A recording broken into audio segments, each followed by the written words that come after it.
Break के बाद एक बार फिर से आपका स्वागत है। आज हम बात करें कॉमन कोल्ड और फ्लू की। बात इसलिए कर रहे हैं क्योंकि इन दिनों जैसे मौसम आया हुआ है, हम देख रहे हैं कि चारों तरफ लोग छींकते हुए खांसते हुए दिखाई दे रहे हैं और ये हर साल बार बार होता है। तो एक बार फिर से उस विषय को रिविजिट करना जरूरी है ताकि लोगों को मदद मिल सके इसको टैकल करने में, इससे बचने में। डॉक्टर गेरा, ये बताइए कि जैसे लोगों को हो जाती है, अब आप भी कह रहे हैं कि या तो आप ओवर द काउंटर मेडिसिन लीजिए और अगर उसके बिना भी काम चल पाए तो शायद और अच्छा होगा। तो कैसे और क्या वो चीजें हैं जो हम अपनी जिंदगी में जिसको इस वक्त ला सकते हैं ताकि इससे निकलने में मदद मिले? जैसे कि लोग कहते हैं कि काढ़ा पियो या गरारे करो। या डेफिनेटली, जैसे मैंने बताया कि हमारी अपनी इम्यूनिटी के लिए सबसे पहले, जैसे डॉक्टर विकास ने भी बताया, कि अच्छा खाना खाना बहुत जरूरी है। स्पेशली सिट्रस फ्रूट जिसमें विटामिन सी अच्छी अमाउंट्स में होता है, वो उससे इम्यूनिटी बिल्डअप होता है। दूसरा, हमें इन केस हम कैच कर लेते हैं तो हमारा अपना रेस्पिरेटरी जो ट्रैक्ट है, जैसे जो नाक से शुरू होता है, साइनसेस है, थ्रोट है, उसको हमें ह्यूमिडिफाइड मतलब गीला रखना है और गर्म रखना बहुत जरूरी है। तो स्टीम लेना, गरम गरम ड्रिंक्स पीना, कॉफी हो गया, सूप्स हो गए, या गरम चीजें खाना, और साथ साथ स्टीम लेना बड़ा इंपॉर्टेंट है। गार्गल्स करना, जिससे गरारे वो किए जाएं, जिससे सीलिया की एक्टिविटीज ठीक रहे। फिर हमें अवेयरनेस बहुत इंपॉर्टेंट है कि हम अवेयर रहें।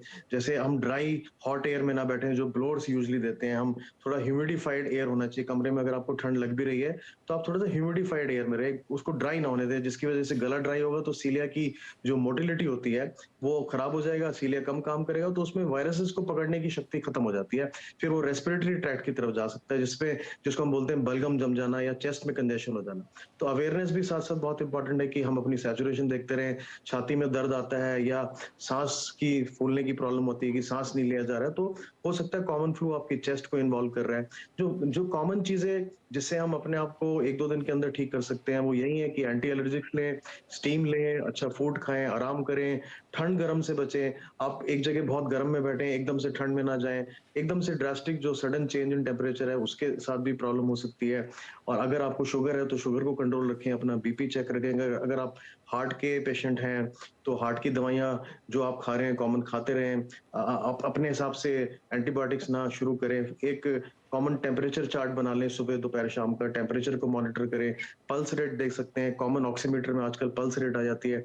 अगर कॉमन फ्लू में आपकी पल्स रेट एक्सेसिव है, मान लीजिए 120 130 से ज्यादा जा रही है, तो इसका मतलब ये कॉमन फ्लू नहीं है, हो सकता है आपके लंग्स को इन्वॉल्व कर रहा है या हार्ट को इन्वॉल्व कर रहा है। तो बेटर है एक फिजिशियन के पास जाया जाए। तो ये कॉमन चीजें हैं जिसपे हमें अपना ध्यान रखना चाहिए। जी। और गौरव, ये बताइए कि ये चूंकि जो बहुत सारे लोग एक्सरसाइज रिजाइम में रहते हैं, जरूरी नहीं कि जिम ही जा रहे हो, मॉर्निंग वॉक करते हैं या दूसरे एक्सरसाइज करते हैं, तो ऐसे मौसम में आपके क्या सुझाव हैं? और अगर किसी को इस तरह की प्रॉब्लम होती है, गला खराब होता है या थोड़ा बहुत बुखार होता है, सर्दी होती है, तो वो कैसे टैकल करते हैं आप लोग? उनके लिए क्या सलाह होती है आपकी? जैसे डॉक्टर विकास जी ने कहा कि कि एक्सरसाइज इज अ की, तो इस एलिमेंट को ध्यान रखना है और ये चीज पता होनी चाहिए कि आप क्यों स्टार्ट कर रहे हैं। आई थिंक काफी लोग सिर्फ स्टार्ट करते हैं फिर बीच में छोड़ देते हैं वर्कआउट।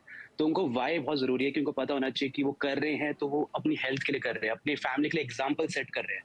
तो उनको ये भी ध्यान रखना चाहिए कि बहुत कंसिस्टेंसी बहुत जरूरी है। लोग 2 दिन करेंगे, 5 दिन करेंगे, फिर छोड़ देते हैं, तो वो बहुत जरूरी है।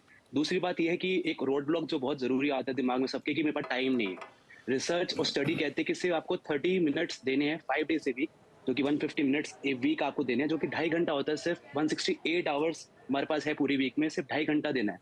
तो जो डोंट हैव टाइम वाला जो रोड ब्लॉक है वो बहुत मेरे को सुनने को मिलता है। एज ए फिटनेस प्रोफेशनल सब कहते हैं टाइम नहीं है, बट सबके पास टाइम है 2.5 घंटा इन ए वीक। तो बहुत जरूरी है कि आपको पता होना चाहिए कि आपके पास टाइम है और आपको अपनी फैमिली को एक एग्जाम्पल सेट करने के लिए आप कर रहे हो, तो आपको वो चीज जरूरी है करना। उसके बाद क्वेश्चन आता है कि करना क्या है। तो इसमें सबसे इजी है कि आप, अभी पोल्यूशन था और अभी भी पोल्यूशन है और अभी भी विंटर में बाहर जाने से बेटर है कि आप घर में वर्कआउट करें। और घर में वर्कआउट करना बहुत सिंपल है।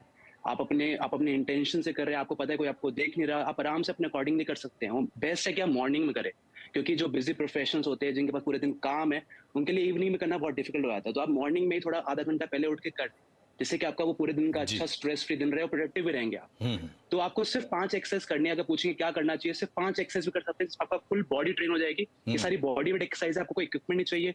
आपको कुछ नहीं चाहिए इसके लिए, सिर्फ 5 बॉडी वेट एक्सरसाइज जिसमें आपकी फुल बॉडी कवर होती है। फर्स्ट वन है पुशअप्स। सबको पता है पुशअप्स कैसे करने होते हैं। आप नीज पे स्टार्ट करें, अगर आप बिगिनर हैं। काफी लोग कहते हैं हमसे पुशअप्स नहीं हो पा रहे, कोई बात नहीं, आप नीज पे स्टार्ट करें, बट स्टार्ट तो करें। एंड हर एक जो एक्सरसाइज है 30 सेकंड्स फॉलो करनी है, 30 सेकंड्स का रेस्ट देना है हर एक्सरसाइज के बाद। Okay. तो पहली एक्सरसाइज है पुशअप्स, दूसरी एक्सरसाइज आपकी टी बेसिकली होता है कि अपनी हैंड्स ऐसे रखने हैं, उसको स्क्वीज करना है बैक को। तीसरी एक्सरसाइज है आपकी जैक नाइफ क्रंच, जो कि बेसिकली आपके पूरे एब्स को, कोर को ट्रेन करती है। चौथी एक्सरसाइज है आपके लंजेस, और पांचवी एक्सरसाइज है प्लैंक। अगर ये 5 एक्सरसाइज भी अगर लोग कर लेंगे और सिर्फ 30 सेकंड्स का एक्सरसाइज करना है, 30 सेकंड रेस्ट लेना है, कोई आपको जज नहीं कर रहा, आप 2 रैप करें, 5 रैप करें, बट स्टार्ट करें 30 सेकंड्स प्रोटोकॉल के चलिए अकॉर्डिंग। ठीक है, आपकी बात सुन के हम उम्मीद करते हैं कम से कम कुछ लोगों को जरूर एहसास होगा कि भाई इसको करना जरूरी है और हो सकता है।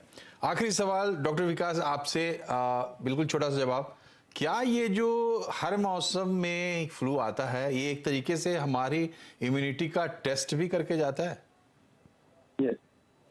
Actually test your endurance and how you can fight the disease and how you can be disease free. जी। So if you are, it comes up only those who have the low immunity, those who are careless about their health habits, they suffer. Rest of them, it just goes like that, and simple medicines and exercise, importance of exercise, जी, warm जी। atmosphere, steam every day. If those who start. Okay doctor साहब, thank you very much. समय की कमी है इसलिए मैं आपको रोक रहा हूं, और आपने बिल्कुल साफ कर दिया कि देखिए, आप अगर एक अच्छी फिटनेस रिजाइम, एक अच्छी लाइफस्टाइल, अच्छा खान पान, ये सब रखते हैं, तो आप ये समझिए कि ये टेस्ट आ रहा है और ये टेस्ट आप पास करेंगे। इस बार नहीं कर पाए तो अगले सीजन में आप जरूर पास करें, हमारी ये शुभकामना है, और उम्मीद करते हैं कि हमारे इस कार्यक्रम से कुछ ना कुछ आपने जरूर सीखा होगा। आप तीनों का बहुत बहुत शुक्रिया हमसे जुड़ने के लिए। नमस्कार।